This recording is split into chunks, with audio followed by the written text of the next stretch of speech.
We've been involved in Equity for All for a significant number of years. It started with my father telling me that not to judge anybody when they come in when you're going to help them on the sales floor. So it goes back to when I was 17 years old.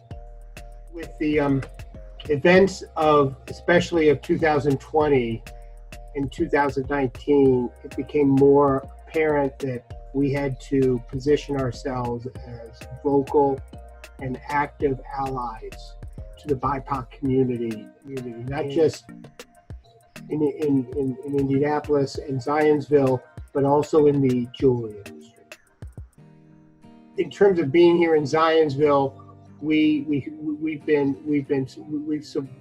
supportive of the LGBTQ plus community. We've been involved in an amicus brief that went to the Supreme Court in regards to whether you can deny service for two people because of their gender or whom they choose to marry. Us becoming more involved in social justice, ending systemic racism, the Black Lives Matter movement is natural for us. It's important to us because we believe everybody deserves a fair chance in their lives. The events of the last 5 years have made me think. I've become acquaintances with community organizers who have changed my way of my understanding of the entire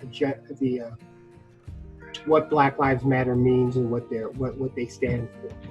I grew up in the ultimate bubble. I've never interviewed for a job in my life because I was going to work for my father.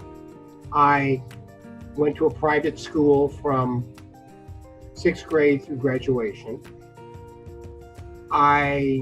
We had my entire life, I grew up with a housekeeper 6 days a week from 11 to 7 o'clock at night who cooked and served us dinner. So to suggest that I haven't lived a privileged life would be asinine. But what I've learned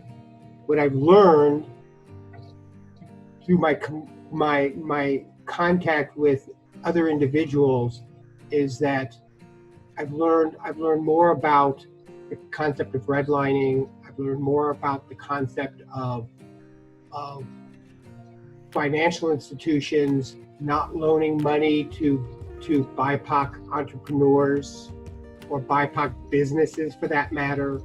I have been made to think more about the history of racism and the subjugation of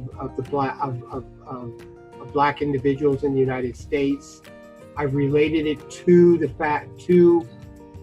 being Jewish, even though they're not the same. They've got many similarities. Over history, we were identifiable in countries and towns and cities that we lived in, and we were ghettoized for it, and we were told what businesses and jobs we could have and couldn't have.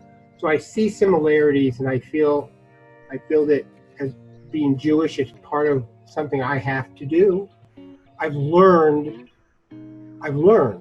because I didn't believe it to begin with, that you can't reform a police department that has bad players in it.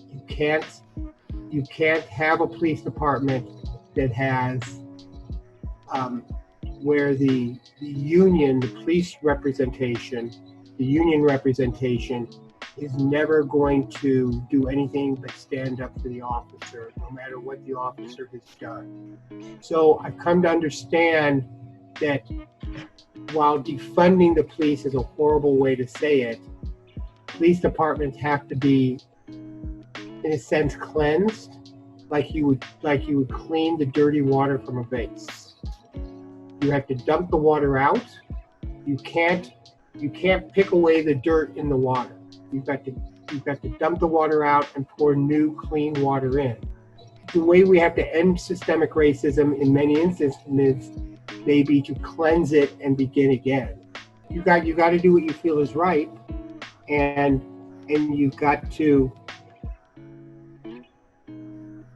be willing to stand up to the dumbasses in the world who are essentially racist and who don't want to change, who because they're racist, they're incapable of being re-educated and changing.